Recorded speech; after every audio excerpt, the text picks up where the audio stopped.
PP Chaudhary जी हमारे साथ हैं, उनसे हम बात करेंगे। Sir, one nation one election की कमेटी को आप चेयर कर रहे हैं। आज मुंबई में पहली बैठक थी, शायद देश की पहली बैठक थी, यहीं से शुरुआत की गई। क्या कुछ महत्वपूर्ण रहा इस बैठक में और क्या विचारों के साथ ये बैठक हुई और इसके स्टेक होल्डर्स कौन कौन थे? देखिए, मीटिंग तो पहले और हुई, राष्ट्रीय स्तर पे हुई, दिल्ली में हुई, लेकिन कमेटी ने ये निर्णय किया कि सभी राज्यों में जाना चाहिए और इसको जल्दी नहीं करना चाहिए, हड़बड़ाहट में नहीं करना चाहिए, क्योंकि बहुत बड़ा चुनावी सुधार है ये देश के लिए और देश की इकोनॉमी में बहुत बड़ा इजाफा करने वाला है वन नेशन वन इलेक्शन।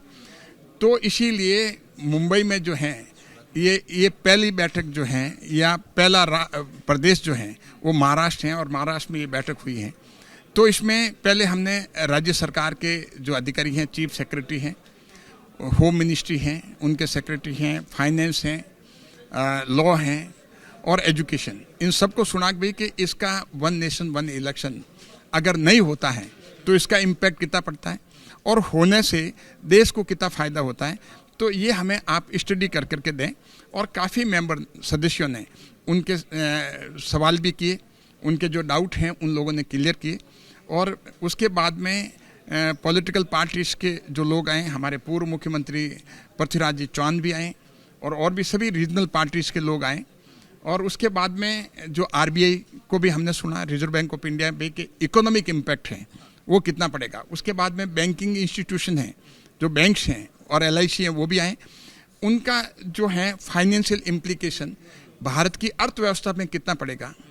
क्योंकि 1.6% जीडीपी का जो कोविन कमेटी है उसमें रिपोर्ट में, इकोनॉमिक रिपोर्ट जो आई है, 1.5% जीडीपी का जो इजाफा होता है अगर देश में एक साथ चुनाव होते हैं, तो उसका मतलब 1.6% या 5% जीडीपी का मतलब ये होता है कि 4,50,000 करोड़ रुपया का भारत की अर्थव्यवस्था में इजाफा होगा, फायदा होगा। वो गरीबों के लिए जाएगा, इंफ्रास्ट्रक्चर के लिए जाएगा। तो इसीलिए उनसे हमने पूछा भी कि आप अपनी अलग अलग एस्पेक्ट में एक स्टडी करिए और स्टडी कर करके हमें बताइए, जिससे कि हम उसको एग्जामिन कर सकते हैं। कमेटी के सभी मेंबर एग्जामिन करेंगे तो हमारे पास तथ्य आएंगे, तो हम ट्रांसपेरेंसी से काम करेंगे, नहीं तो पता ही नहीं लगेगा। तो इसी वजह से इस मीटिंग का पर्पज ये है और बहुत ही फ्रूटफुल मीटिंग रही। सारे मेंबर्स ने इंटरेक्शन में भाग लिया।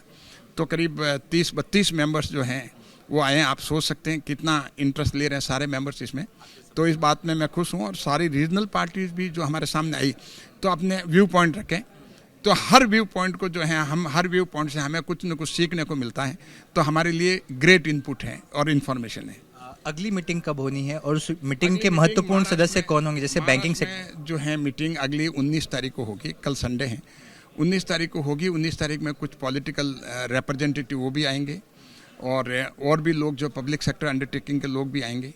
तो सारों से उसमें हम पूछेंगे भी, पॉलिटिकल लोग जो होते हैं बेसिकली पार्टीज़ के, वो लोग ज़मीन से जुड़े रहते हैं, उनको इन्फॉर्मेशन होती है। तो हम चाहते हैं कि ज़मीन की हकीकत जो है, नब्ज जो है, पल्स जो है, जनता की पल्स क्या चाहती है, तो हमें उन लोगों से ये भी पता लगाना है। और उसके बाद में इकोनॉमिक इम्पैक्ट कितना होगा, तो पब्लिक सेक्टर अंडरटेकिंग वगैरह जो है उनको नुकसान कितना होता है उनके इकोनॉमिक एस्पेक्ट में, तो वो भी हम पता लगा करके, जिससे कि देश को इसका फ़ायदा कैसे हो सकता है। इसीलिए ये सारी इन्फॉर्मेशन, इसीलिए स्टडी टूर जो है महाराष्ट्र में पहली बार आया है। Thank you. Camera person Yogendra Gupta के साथ सूरज ओझा, एबीपी न्यूज़, मुंबई।